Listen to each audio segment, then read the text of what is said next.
Louças, talheres, garrafas de vinho e vários outros objetos que preservam a história e revelam padrões de consumo da burguesia brasileira entre os anos 1860 e 1920. Nos objetos que a gente datou, que são datados de 1880 até mais ou menos 1910, a maioria dos produtos é importado.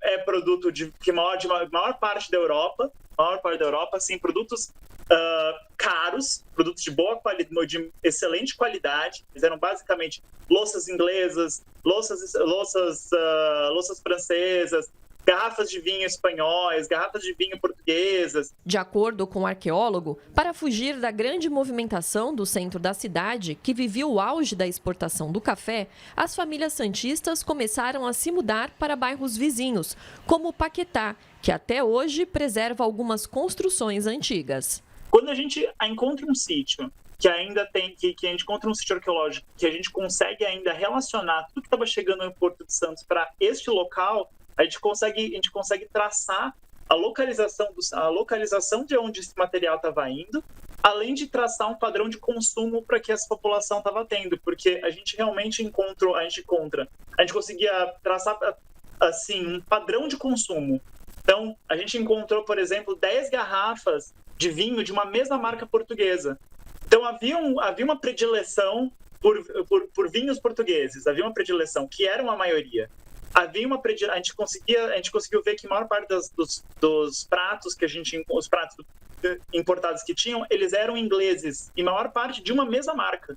Então as famílias que moravam ali e estavam descartando seu material no local onde está o sítio arqueológico, elas tinham um padrão, elas tinham um gosto, elas tinham um estilo que reflete um gosto da época, reflete um interesse da época de consumir aquele tipo de produto. No início do século XX, as famílias ricas foram para locais mais próximos da praia. Bairros como Paquetá começaram a sofrer uma desvalorização imobiliária. Os casarões foram ocupados por comerciantes e trabalhadores. Algumas peças encontradas nas escavações têm características de reaproveitamento. A gente encontrou vidros que apresentavam lascamento. Então, havia pessoas que estavam pegando esse vidro depois de descartado e fazendo um lascamento dele, fazendo uma reciclagem desse material para outros usos. E porque esse também é um aspecto interessante de pensar, porque a gente, apesar de ter encontrado uma maioria de material realmente dessa burguesia, onde tem muita elite morando, tem gente trabalhando para ela.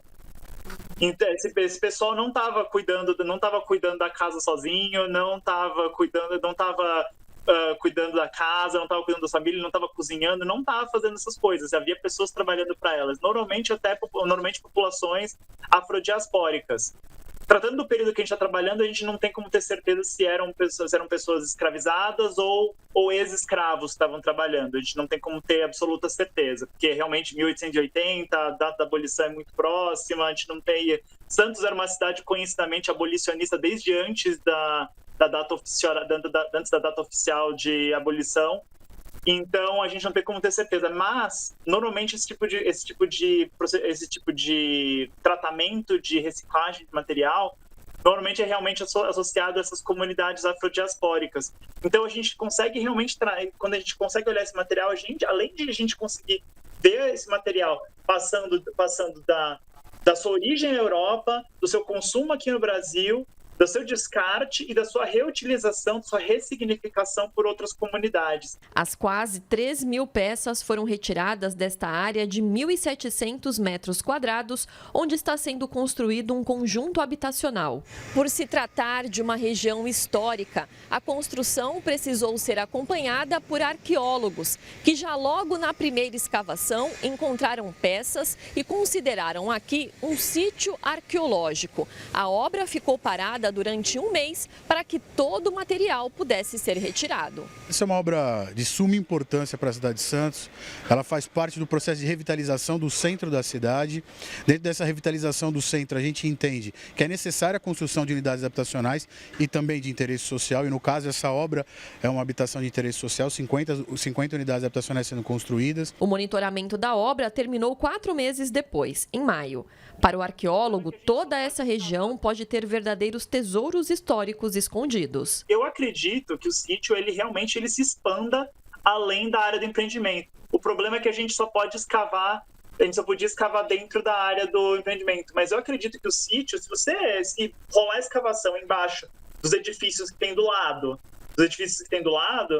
provavelmente vai encontrar uma continuidade do material, porque ele realmente estava espalhado por toda parte. O próximo passo é definir onde toda essa riqueza histórica ficará preservada. No momento, a instituição de guarda que nos deu o endosso institucional para o projeto, tudo mais, é a instituição de Montemor, que é no interior de São Paulo. Só que nós estamos averiguando agora o interesse de algumas instituições em Santos para ver se elas têm interesse em acondicionar o material. As novas moradias devem ser entregues no próximo ano. Esse espaço, que no passado foi o lar da elite santista, agora deve abrigar famílias que vivem nos cortiços do centro de Santos e ajudá-las a construir um novo futuro. Foi uma grata surpresa, uma felicidade e principalmente saber que a gente está fazendo o novo, revitalizando o centro, mas sempre preservando a história da cidade.